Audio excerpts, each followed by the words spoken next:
Hey George, how you doing? Hi, Gary. How are you? Good, good, good. So today I thought we'd talk about our favourite topic, which is monetization and pricing. Uh, but I kind of want to be a bit spicier than normal.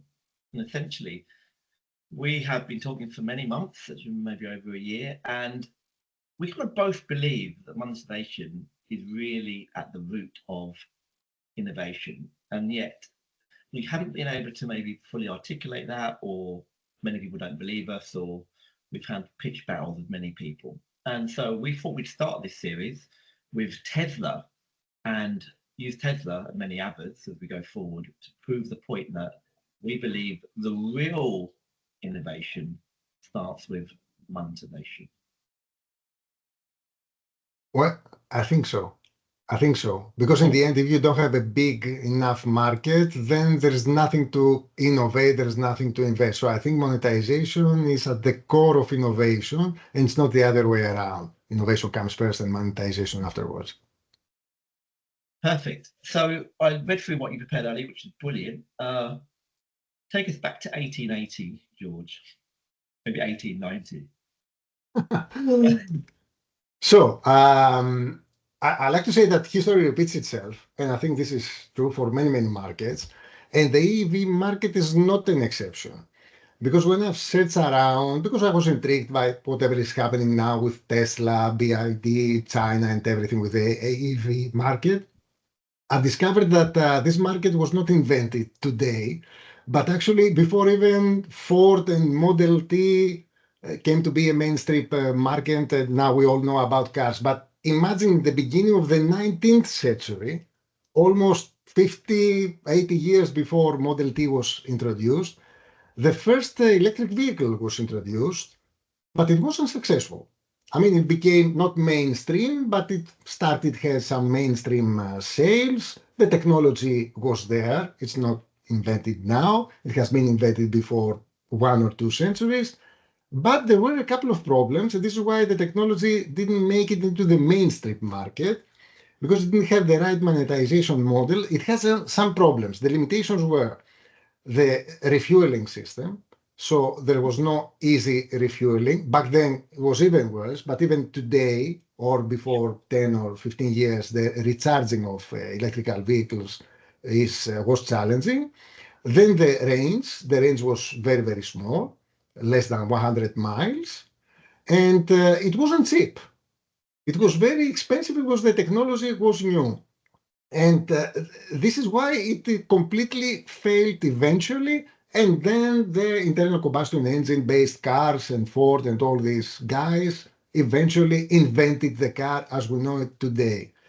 And I think we've seen that. We've seen that again because in the beginning with Tesla and all the other guys from the EV market, when they relaunched the market before 10, 15 years, something like that, they had the exact same problems, refueling, range, and cost. But they found a way to solve that. And part of the solution, most of the solution actually, wasn't the monetization scheme that they used and not the technology itself. So this is why history repeats itself, and again, monetization is king. Brilliant. So I love that, George.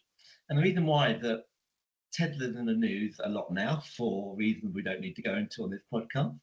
Uh, but essentially, the more it's in the news, the more people, particularly on TikTok, which I love, are really going down the rabbit hole with their whole monetization model. And I was listening to one yesterday, George, and I don't know where they got the information from in that structure. You can get it from anywhere, I suppose, Google. But they structured the conversation in such a way like, wow, someone really is working out exactly how he makes money and really the monetization system. And and so to look at that, I suppose in reality, you and I start a car company and we really only have one customer. We can have different segments, but the customer is the person that gets in the car. If he's certain way, we want a car to be premium. If she's certain way, we want it to be premium, etc., etc. We're selling a product, premium market, that market, etc. Whereas I think Tesla and Elon really realized that actually he's monetizing two people. Yes, of course, someone wants a vehicle, and they have to sort all the problems you mentioned, the range anxiety, where am I going to refuel it, how expensive it is, the problem. And that's how Ford or all the other companies would have looked at it. Well, actually said my real kind of market is the government. And they're my real customer. The government is my real customer. And the government will pay me to basically produce these vehicles. And they're paying me up to, I think last year, it was 2.5 billion in carbon credits. You're like, that's a lot of money for whoever it is to understand that they may pay me money to get started, but also in perpetuity for like 5, 6, and I mean, for 10 years he's been paid in these carbon credits. And so I think he really understood that the monetization, the real profit, 95% margin monetization, was actually the government and governments over the Europe and America, etc. Well, government subsidies obviously played an incredible role in the big adoption of the market, but it wasn't just that. It has to do with monetization, and government subsidies obviously is part of the monetization scheme, exactly as it is for the pharma industry, for instance, or the medical industry, the healthcare industry. I think something else happened before governments did all these things with subsidies. And what happened is that Tesla was the first one which understood that the real problem was all these things that we said about the range, which was tech oriented, obviously, but also the cost and the recharging, refueling thing. So what Tesla did, especially in the US, for the first year, I think it was from 2012 or for 4 years or whatever, they offered free recharging through their recharging stations that they have built all around the US, perhaps in other countries around the world. So they solved the problem of cost because they included the cost of refueling, so there was no cost for that within the selling price of the car, plus also the problem of recharging because they had all these charging stations. When this happened, the adoption of EV cars started to explode. Yeah. And then after some time, they dropped this incentive because they didn't need it anymore. And then governments came in because of the environment, the care for this, and so on and so forth, and they started subsidizing the EV market. And they substituted one incentive with the other. And this time it was not just in the US, it was all around the world. And this helped a lot. And again, both of these incentives had to do with the monetization scheme plus pricing. The innovation was there, not in the technology of the car. I like that. So basically, you're kind of saying that the system changes over the time, but it's always had in mind a monetization system. And obviously, you're on LinkedIn like I am, and possibly the most used word in pricing on LinkedIn, I think, is other than value, which is the most used word in pricing LinkedIn, it would be discounted. And essentially, what you're saying that he pretty much discounted the price of recharging to zero. In reality, he discounted it to zero because he could, and that was part of the growth mechanism.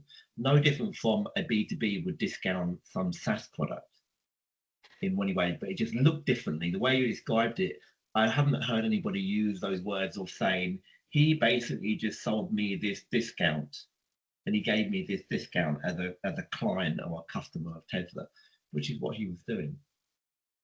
It's still a premium car, it's still an expensive car, but it's less expensive than it should be if there weren't any government subsidies or this initial incentive. So this is what he changed.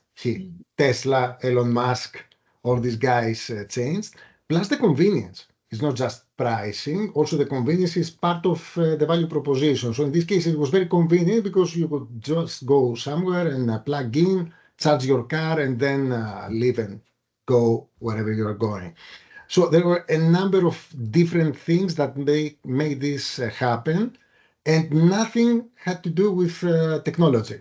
Apart from possibly the range, which had to do with technology advancements, apart from this one, which was enabling all the rest to happen, the rest was all about monetization, pricing, convenience, not related to technology, really. It's funny you say because I don't know if it's the most used case or the second most used case ever in the history of bad strategy. It's always the blockbuster. And people will say that Blockbuster's monetization actually helped Netflix come up with a monetization Of course. because you could just be the anti-fee company, the anti-late fee company. And in many ways, I suppose, because I think it's legislation in certain states, a bit of lobbying from my understanding. I think he wanted to open dealerships or wanted to sell his car in dealerships. But because the lobbying of the car industry, I think, was quite strong, in different states, he wasn't allowed to sell it via dealership. They actually enacted laws to stop him selling via dealerships, which makes no sense.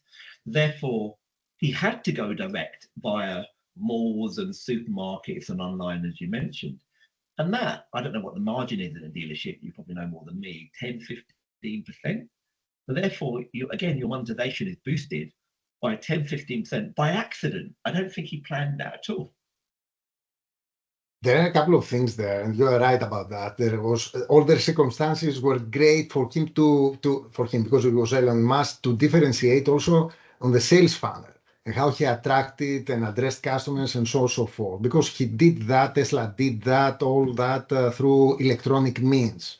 Yeah. That was not the case for the standard car manufacturers market out there, because they were used to sell cars through car dealerships. They did some TV advertisements, newspapers, sometimes even digital advertising, banner, display advertising, or whatever. But in the end, you will have to go, and still you have to go to a BMW, Audi, whatever car dealership and buy your car.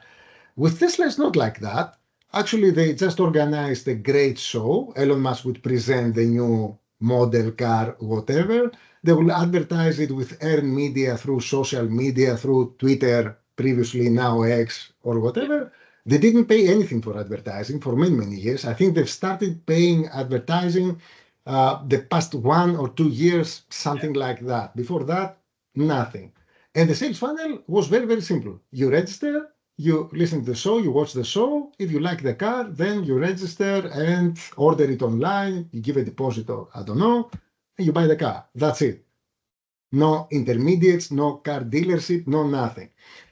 Why he did that? I think because Elon Musk started from the software, electronic payments market. He's a technology guy. He understands technology. Car manufacturers don't because they are traditional manufacturers. So software is not at its core. Obviously, there is some software in all cars, but it's complementary. It's not the core. For Tesla, it's the core. Without software, we don't have anything. Yes. With software, you have other things that you can offer, like AI, like autonomous driving, like you have the mentality for digital services and digital planning. So going through digital channels, and in this case, some of the intermediates like car dealerships, perhaps they are redundant. It's the easy way to think, to go. It's the normal thing to go through if you are operating already in the digital space. So I think it came out of necessity to differentiate, but also the circumstances for Tesla, Elon Musk, and all these guys who started this new revolution in the EV market were at the right place and the right timing. Yes, I agree with that 100%. And there's a point you mentioned there about when you look at the complete monetization system from the channel to the kind of the product to what you can add on to the product. I don't think the normal Ford or Stellantis would be thinking, okay, I'm going to sell George a car and then I'm going to add stuff on. Because they're just like, no, here's the car. And you can buy the add-ons immediately, but it's not something you can add on like a SaaS tool, as it were, with upgrades, which seem to come. My wife's got one that every 5 days is an upgrade. So so in that sense, you think, yeah, right, he's really sold you a moving computer, which, yeah, the spec can change. And the spec can change depending on what monetization model George wants to come up to. We can change the spec quite a lot with self-driving. We can add on whatever you want, whatever you want to pay for. And that, I suppose, I think is genius. I might not agree with politics, but it's genius to say, George is not driving a car. He's actually, there's a computer that moves and he happens to steer it sometimes. Yeah, I mean, first of all, because they have software and because they are electrical cars and they have a different technology, they need to be automated. So they have automated gear, not manual gear.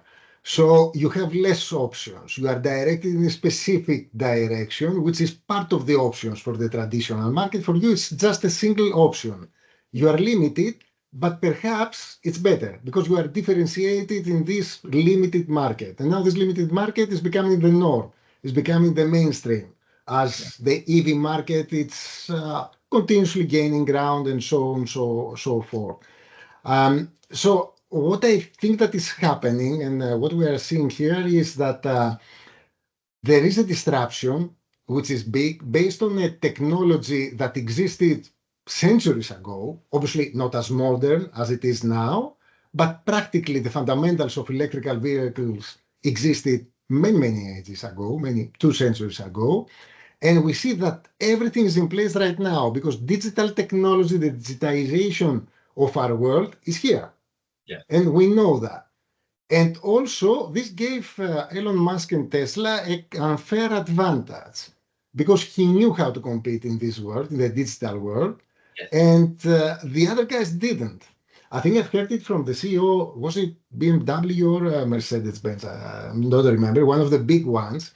And he said before 4 or 5 years that although EV manufacturers are uniquely positioned to understand software because they have to build the software from day one, otherwise the engine doesn't work, the car doesn't work. For us, it's not like that. The car can work without the digital Yes. equipment. They complement the car, but it's a secondary thing for us. Yes. If it is a secondary thing, and now it's not a secondary anymore, then the other guys have an unfair advantage. And this is Yeah. why everything shifted through this disruption in the car industry. I think we'll see a lot. Although they are trying to keep up, they are followers. Totally, totally. Okay. So just on that point, I suppose if you looked at kind of the way that the lens that you like the BMW, Stellantis, or Ford will look at it, if they were in a boardroom, they're basically saying, how can we sell more cars with more stuff in it? How can we sell more cars at kind of a higher price? And that may mean we need to put more features in it, which actually isn't that dissimilar to way kind of take a big B2B SaaS without naming anybody. How do we sell more seats or more usage? And we might need to do more features to get that out off the ground. And that probably covers 90% of the SaaS market. We want to sell more seats or more seats or more usage. And yes, we're going to add more product and features, and we've got this big team. How do I basically have a vehicle for George's attention? Because actually, I want to monetize attention. I've got this big mouthpiece, which is X now, whatever, and I'm really good at monetizing that, getting attention. When George is in the car, my ultimate dream is in 5 years' time that the car drives itself. It's allowed in Greece, which might not be 10 years' time. And George and his family are just watching the ads while they're driving somewhere far. On a 2-hour drive, I can monetize George and his family just watching ads on the TV, watching TV shows, which I also get a kickback in, because the vehicle is really just a mode of basically keeping George's attention, because monetization of attention is actually more profitable than monetizing the actual vehicle itself. Again, think about it. Think of the origin of these guys. The traditional car sellers, they are thinking of the standard monetization system and scheme. A one-off sales, and then you have smaller sales for services and maintenance and so on and so forth. Every now and then an accessory, but this happens every once in a lifetime or whatever. And then think about Tesla. Tesla is a a technology company, first of all, that happens to develop software, and then on top of that, it develops also cars and many other things as well, Yeah. not just cars. So they understand software, they understand technology, and they understand the monetization side, like SaaS, agents, and all these things. That's important. Why? Because they know how to experiment and they know how to deliver that to the customer. Yeah. So for BMW, for instance, because they try to do something like that to monetize the market after sales. So I don't know if you know about this, but it was a famous experiment that they did and it failed miserably. because they tried to monetize what? To offer as a rental heating seats. Oh, So yeah. although the equipment was there, everything was in place, you have bought it and it was already delivered in plus, so on and so forth. But you were charged depending on if and when you were using that. And this made customers furious because there was no value. It was just a restriction. And nobody liked it, and eventually they had to drop it, and they were quite unsuccessful. But think of the opposite. If in 5 years from now, 2 years from now, autonomous driving is there, the technology is there, there are only legislation restrictions, things like that, nothing else. So imagine after a couple of years that this is not restricted anymore, and Tesla activates their autonomous driving, whatever they have, the technology and whatever. And they charge a SaaS fee for that. If you want your car to become autonomous, which is a big, great benefit, obviously, then you need to pay, let's say, $50 per month, $10 per month, or whatever. Yeah, but that's a fair price because the car is autonomous. And there are so many unlimited possibilities of what I can do with an autonomous car. And there is convenience because I don't have to change my car. I just pay a SaaS fee. In this case, it would have been extremely successful. But these guys know about it and understand when they should charge something as a SaaS fee versus a one-off fee. The other guys don't have a clue because this is not their market. Again, an unfair advantage. Yes, so you're basically, but still they had the intellect, but because of the lens that they have on the market is we do one-off sales, which we repeat every 4 years, ideally. I want maybe 5 years. I want George to buy this car with a little features in, a few features in, and I want him to upgrade ideally 3 years in Europe, but say 5 years in the UK. And that's it. And I just roll off. So I need a new vehicle. I need new kind of vehicles every 5 years, new models, etc. So I've got this kind of conveyor belt. And whereas you're right, immediately before you build any car, if you think I want to charge in perpetuity kind of thing, I basically have to create a different product. How can I continually charge George for the same product in perpetuity? Well, actually, make it into software because that's worked for 20 years and it's worked okay for 20 years. And I suppose I'm trying to work out how much of that was part of his DNA. Some of it was by accident, happenstance, or legislation going against him. Another bit is no, I just designed this exactly from scratch, knowing that I would monetize this perfectly in these 5-year phases, each time different. Well, I think the honest answer is who knows? Who knows what happened in Elon's head or anyone else who is involved in this market? I guess it's a combination of things. So some things were in his DNA. I keep saying his because we know that Elon Musk was behind Tesla and behind all this success and many other things. But obviously there is a team there that gets involved with all these initiatives.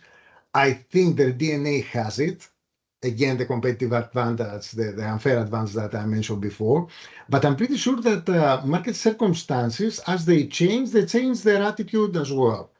For instance, although we've seen Musk and Tesla do great things with their monetization, their technology, and so on and so forth, we've also seen some severe mistakes, like initiating a price war with China. But if you think about it, China came up out of nowhere. They didn't exist at all as a car manufacturer, I mean, and now they have so many big car manufacturers sold all over Europe, in the US, and so on and so forth. Practically, they are leading right now in terms of volume the EV market, or they are closely leading that. So it's a big player. So Tesla had to respond. How? Because they are into penetration and competitive pricing, they lower their prices. A big mistake, if you ask me, because they are in a different segment, premium price, and their technology is proven for many years. For the Chinese companies, it remains to be seen. It's still a newer market for them. So they should stick to premium pricing like Apple did. When Android came to fight iPhone, eventually who prevailed in terms of profitability? The premium priced iPhone, not Android. In terms of market share, yes, definitely. Android is all around the world. Yes. And people pay $10 instead Yes. of 500. Good point there, because I was thinking about what would be He definitely nailed the initial approach in terms of pricing, monetization, premium, selling options on cars, the market entry, the distribution, perfect. And so now you're right, you've got now this competitor and they've kind of copied and maybe bettered your absolute pure product. So you're talking about Salesforce versus like 8,000 other CRMs. So you still have this brand, but really the product itself isn't much better than some of the ones that are coming out China, particularly the BYDs, etc. And I was trying to think of the next phase of what next questions he has to ask himself of how do you become Apple? And if you look at Apple, like them or not, they've got these people in us in a vice because we need apps, the way we operate currently, and they just control the app producers literally like the Death Star, as it were. And so you think if in a nefarious way, how would we do that for Tesla? In reality, they control, in my mind, even in the UK still, a, a large proportion of the charging station. They could build out more and they could be the dominant SO or like the Chevron of the future if they wanted to. And that would make them an Apple type lock-in. Have you ever heard of Apple making promos or special discounts all around the world? Never. It No. never happens. Perhaps Elise could, I don't know, discount by 2% or something like that. But fundamentally, there is a list price and everybody more or less respects that. With Tesla, this didn't happen, especially in the past with the price wars that were initiated. So that's not the right way to become a premium priced player in the market. Actually, we have a recent example because Apple is under extreme pressure, pricing pressure as well. So they didn't discount their products. They invented a new product, a new iPhone, which supposedly falls in between certain categories, so they can afford to sell it at a more competitive price, around $700-800. If you check at the specs of these devices, outrageous. It's great. Yeah, it's good. But it has some limitations versus the newer models, but not a lot. That was an excuse to discount the model. Even for the tiny features that the other model has, this justifies a premium pricing. That's the attitude of someone, of a company that feels that it is and should always be premium based, premium oriented. Tesla doesn't behave like that anymore. It used to in the beginning, but now because of China and what's happening there, I think they are losing focus. They should become Apple. They should focus on the higher end of the market where most of the money and the profitability exists there. And obviously they should focus on reinventing the technologies, battery technologies, lower cost, be more innovative with autonomous driving and all these things in order to justify that they are a premium product and leader in the technology. Apple did that for many years and they can do that, but not with their pricing as it is.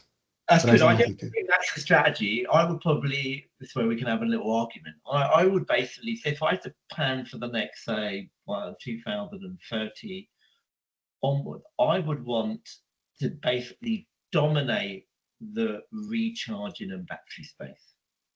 And so I would say if I was to change monetization model over the next few years, I'd say the BYD and the various other Chinese cars have said that actually you can get a disposable battery and a changeable battery easily. So some of the cars coming out, I think it's BYD, but one of the big Chinese makers is saying, well, actually the battery is the biggest expense. And what if we make the battery that you can, just like our old school ICE batteries, you can put it out and put it in within half an hour. And so that's something that took me by surprise, and I think it's taken Tesla by surprise. Because in reality, the battery is where the value is in Tesla and the development of it. But the Chinese company has basically commoditized it and said, well, actually, you've got two choices, George. You can buy one battery that is going to work, is brilliant, or you can buy a car with disposable batteries, which every single charging station, every single petrol station, as it were, the old school, will have someone like in the old days in the 50s in America where they'd come and wipe your window. there'll be someone who can just change the battery. So don't worry about range anxiety, because it'd be like putting petrol in the car. We need 100 miles because we've got all these petrol stations, battery stations that can change your battery in half an hour. What you said in the beginning was that why don't they try to dominate the market? Because it's a new market, so obviously having a bigger market share is great and so on and so forth. But it's not necessarily like that, because you want to dominate your market, not the whole EV market. It's your space. So if you feel that there is a space where there are premium customers that can afford to buy something which is of better quality or differently positioned, that's your market. If you want to be something like Apple, obviously.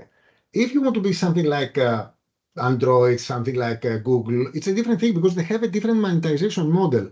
In the end, for them, it's eyeballs. The more people are looking at the screen through my system, the more advertisement I can charge to other people and so on and so forth. So it's a completely different world in terms of monetization. In this case, for the time being, the EV market is hardware based. It's not based on SaaS fees and so on and so forth. And even if it were, even if we were a couple of years afterwards or whatever, and we had autonomous AI upgrades with a SaaS fee and so on and so forth, still you would have people who could afford to pay $2 per month and people who can afford to pay $100 per month for an autonomous car or whatever. If you are Apple, you focus on the latter category. If you are Android or Google, you focus on everyone. It's a different strategy. And I think that they need to understand that. Perhaps now the government subsidies is a curse because it allows people outside your key focus area and target audience to buy the car, and this pollutes the market because you misinterpret the market. You get mixed emotions and mixed insights that you shouldn't. They're outside your universe. Yes. So I hear you basically. So it's a good point because I've been interested in the whole Ferrari thing with obviously Lewis Hamilton. And essentially, you're saying, which is valid, they've got many routes from today. So, or say 5 years back, they've got the I want to be Ford and I want to be mass market, which BYD I think are going to do pretty well, and many other companies are trying to do that. Or I want to be Lamborghini at the top end, or actually more reasonable, a Ferrari or Lexus type thing. But then that's perfect. But then you're right, that informs all the strategy, because if I want to monetize it, say, let's make it up $95,000 for a car, then I need to act like it's a $95,000 car. And all the actions, the branding, the marketing, even the politics, everything goes into this is a 95 grand premium car, and I'm going to sell less of them, but I'm selling them at the Apple price, and it's not for everybody. And I think you're right. I don't think I can clearly articulate which model he's currently using. I really don't know because I think they don't know either, and they are testing the waters, and they are a bit surprised. They are taken by surprise by China, and this has blurred all their strategies, including pricing strategy. One strategy that I would follow, especially if I am near in launching the autonomous car, and let's say that's going to be through a SaaS fee or whatever, I would do exactly what they did with the recharging stations for the first 3-4 years. In order to increase adoption and get ahead of the competition, I would say that if you buy a new Tesla car, the car starts from, let's say, 60,000 and more. Perhaps there is a subsidy or whatever, but even if there isn't, this is it. It's a relatively expensive car. It's not for everyone. If you buy it, then for the next X years, you get the autonomous driving SaaS fee for free. Yes. And then everybody would buy that. I mean, if you can afford to buy a car which is relatively expensive, you can afford to pay, let's say, $1,000 per year for an autonomous car, as opposed to buy a completely new autonomous car, which could perhaps cost a fortune. I think this is what I would have done. And again, it depends on what the Chinese guys are doing because they are innovating as well. They have autonomous cars. So you need to package it in a way that seems differentiated, not just technology-wise, but also monetization-wise. The way you present it is extremely important. Yeah, so I suppose maybe one of their issues, George, is that this whole concept of growth. Now, we would rarely hear, I'm trying to think of a company, we rarely hear Lamborghini or Ferrari talk about kind of revenue growth in the same way. Yeah, they mention it in call, but that is not something you'd hear very, very easily from the CFO of those two companies. Yes, we have solid sales, yes, we blah, blah, blah, but growth at all costs isn't their mantra because, as you say, there is only a certain number of customers that can pay 150 grand, 200 grand for the car, even the 90 grand, even at your 90 grand or 60 grand. There is a finite market, and therefore you could work out the TAM, and it isn't going to increase massively every year. And so then you become a different company. You become a solid 1980s BMW or Mercedes, premium, perfect cars, consistent revenue, but you're not going to double kind of the shareholder value, not quickly. You're not going to double the CEO's pay quickly. And I think some of those things also talk to the way he's monetized, as opposed to your strategy, like perfect to become a 30, 40-year vehicle company in that segment. And I think the grow all mentality that basically colored that a little bit. I think it all boils down to the narrative that you choose for your company. So what you mentioned before is the different narratives that companies have. So Lamborghini, Ferrari, all these guys, they talk about their speed, acceleration, technical specs, the beauty of the car, and so on and so forth. They don't talk about financial figures. It's not allowed. It's against their mentality. If you go to Porsche, by the way, they will talk about their financial figures because they focus on pricing power, they focus on their monetization, on pricing, and so on and so forth. So it's a different species within the sports car industry. So they have a different narrative that goes through financials as well, partly also through all the technology advancements and so on and so forth. But if we're talking about Tesla, Tesla is nothing like these guys. It's not so luxurious or so premium. It's, let's say, at the same category as Audi, I don't know, something like that. Volkswagen Group, possibly, perhaps a bit higher, but somewhere there. Perhaps conflicting or overlapping a bit with some BMWs and some Mercedes-Benz cars, somewhere there. So a mid-sized, let's say, premium car. So in this case, the narrative is even more important because we are talking to the masses. Lamborghini is not talking to the masses, obviously, but these guys are talking to the masses and they have a big mainstream market. I don't think that the narrative needs to change because before 15 years when they started, the narrative was clear. We are the first pioneers in the EV market and we are changing the world, helping the planet, the environment, blah, blah, blah.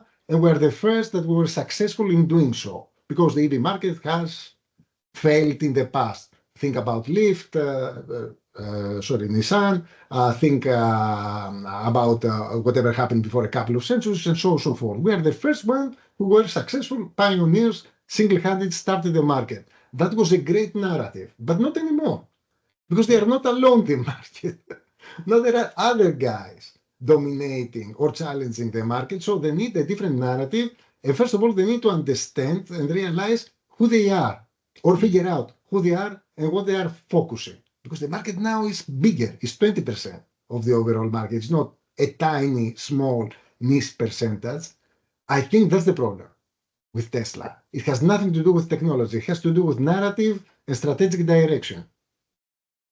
Yes, but what you're highlighting exactly what happened in most boardrooms, in the sense that you may start off completely radically pioneering and have a few things against you, which means you've got to take different risks, distribution here, this, that.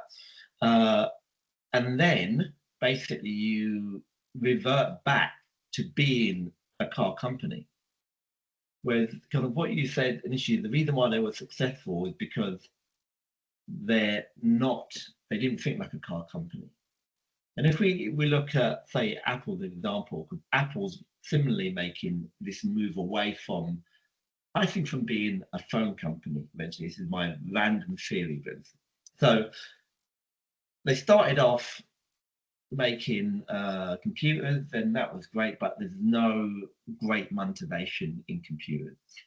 It wasn't at the time, and there isn't still now.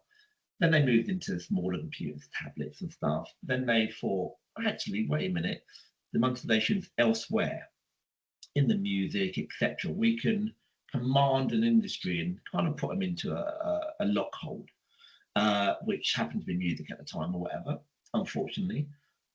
That didn't produce as much money as they thought. And then luckily mobile came along and they thought, okay, there's money selling mobile, but I think Samsung's a brilliant mobile. But again, they had to create some sort of monopoly locking somewhere, and it was app developers. And I think the next iteration of Tesla is to kind of do something that no other company can do in Europe and America, which is, as you said, the charging stations. Companies could do it technically, but not from a board approval monetization. They couldn't do it. Whereas in China, the Chinese government just said to everybody, literally put a charging station everywhere. And they basically rolled out, I don't know if it's 100,000, but a lot, based on the government supporting that rollout. And even in towns that are ridiculously small that didn't need a charging station. I think if I look at the UK and the problems we have with different charging and the rate, how much is it, and then someone's locked in it all day, it's a nightmare. Where the Tesla one worked perfectly, it's beautiful, you get the app works perfectly. So I think they could become a very solid, slowly growing infrastructure company, and the batteries, which they need to make somehow disposable, and the charging station, which they could dominate the UK on charging stations and make 20, 30, 40% on electricity prices for each charge. So the question is, what's their killer app, killer product, killer whatever? Because I mean, the example that you said with Apple, they started with PCs, laptops, and then eventually now is iPhone, tablets, all these things. So they changed their master product, and that was a great thing. They invented a new category and they dominate that. Hooray. With Tesla, it's not like that because it's a bit blurred, their strategy about their master product. The master product obviously was the car. This is how they started. They expanded to batteries. They expanded to cybernetics, robotics, all these things. So they expanded to several other areas. They diversified, and that's great. But still, we're not sure of which one of these areas is the dominant area. All are important with different dynamics, but we really don't know. So again, it's a matter of character of the company, strategic direction, and narrative. They are testing the waters, but still they don't know exactly what they want to do or dominate. And as long as this happens, the Chinese will take over because they are very, very clear in their minds. We want to dominate the car industry, the overall car industry, by the way, not just the EV market, but eventually the overall car industry by using and leveraging the EV market where we have a competitive advantage, always with low cost, always with simpler, more mainstream technologies and so forth. So they are very clear. We do understand what's their policy. But what the strategy and the underlying rationale behind Tesla? Nothing. They are just defending their leadership right now. Yes. So they are following. Yes. They're not setting the pace anymore, but they are following and responding in awkward ways, like with price wars against China. That's bad and needs to change. And they need to direct their efforts into something, a single category, which will be their dominant master category. They can do other things, obviously, but one should be the dominant. And possibly that's not the car itself. It could be the AI technology to support cars, and they could sell to other manufacturers, and so on and so forth. As you said, infrastructure. Could be. Totally. So as we wrap up then, George, where would you, I think you've probably highlighted, where would you focus your monetization efforts? They call you in to present to the board, which Elon doesn't listen, but imagine he did, and they want the kind of only for 5 years, for the next 5 years, which direction should we be traveling, George, in terms of efficient monetization? Building an ecosystem which is coherent. So that's the Apple way. I love Apple, so I'm biased, Yeah, but this is exactly what Apple did, as opposed to Google, Microsoft, which were open for everyone, and therefore it was more complex, cluttered, and so on and so forth, and less secured. They have a very, very coherent ecosystem where all the hardware and software work together nicely. So imagine the car. For cars especially, because now that the cars are upgraded with better software, better technologies, IoT, sensors, blah, blah, blah, autonomous driving in the next few years, there is a safety thing in place here, especially if you have technology, software technologies, IoT, and I don't know, hardware from the car side or whatever that are not 100% compatible. You need to test this out. It's better if you have an ecosystem of equipment and software working together nicely and being tested. And this is not just cars, by the way. It's whatever hardware works with AI potentially. AI needs muscle power. That's hardware. It could be a car. It could be a robot. Also, you need eyes and ears. That's IoT. You need sensors. Yeah. If you have worked out a system, an infrastructure that can consolidate AI with IoT, hardware, robotics, self-driving cars, and so on and so forth, I think that's a great thing. I think that NVIDIA has that in mind. I think that Tesla should have this in mind. Possibly they have it partly, but they haven't decided 100%, but that's the way. That's the way. I think that's the way. You can never be sure, but this is what I would do, or at least explore.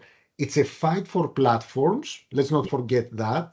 It's happening in the LLMs world, but that's one part of the equation because the equation needs to be fulfilled with the executional parts, and the hardware part is essential there. And Tesla has their competitive advantage against, for instance, OpenAI or Microsoft, who don't deal a lot with the hardware part.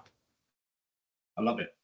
Okay, so if I take that and I use your points earlier, so I'm going to meld the platform with your premium. So I take your platform and raise you a premium, which is build the whole platform. So on every street corner, just like, well, I've been Crouch End or whatever, they're the Tesla charging with the big Tesla logo. Then the Tesla batteries, you're right, should be a premium product, a product which they can sell to other car manufacturers because he's already open sourced that. Okay, make them disposable, but again, that can also have advertising on because the batteries are being picked up and moved every day. You're recharging the car with it. Great, and then take your main point, which is then I don't need to sell as many Teslas because my money is really coming just like the Apple fee in drips and drips and drips. The Teslas I'd make crazy premium, like the 100K type thing. So not Ferraris, but between like above a Porsche and a Ferrari, that sort of thing. Make a big deal out of it, maybe sponsor a team or whatever. Create a whole new EV Le Mans or whatever, some other random thing like that. So therefore I'm getting max advertising. But I'm not looking to make excessive profits on those. Abnormal, but not like an absolute large number, but I'm selling the car. So now everybody's able to access Tesla. The person that's bought a cheaper car from China or Nissan can still use the Tesla batteries and the charging station. So you're still getting that glow of this is quality. The person who can spend 100 grand on the Tesla, great. The person who can spend 2 grand on a weekend to see the EV Le Mans, great. Everybody's now, as you say, part of your ecosystem. But I'm really rolling out these charging stations before anybody else can, because in UK, we don't really have a model that funds out the rollout of those charging stations. So the government will be like, do what you want. I'll help you out with planning, but if you're going to do it for free, happy days, because it's a big tick for our Labour government. So I would dominate the forecourts, and by the time everybody's looked around, I've got a monopoly. And then it's very hard to get me out of that monopoly. So pretty much, I agree 100% with what you said, and I turn it into a bigger platform brand with charging stations. If they copy Apple, I think they will be on the good side. And I do agree with the premium side of things and premium pricing. They should definitely limit their target audience to the less price sensitive customers because they cannot afford to have billions of customers and have a coherent system and infrastructure. It's very, very difficult. The cost is too much. But if they have fewer means hundreds of millions, obviously. It's not just a few. And these are customers that can afford to pay something more. So there is profitability. Also, there is the demand for new, more important, more nice, or whatever characteristics and so on and so forth. I think the whole thing would be directed to premium pricing plus more innovation into a closed loop system and infrastructure. And then other applications will pop up. Applications for businesses, not just consumers, and so on and so forth. This will happen.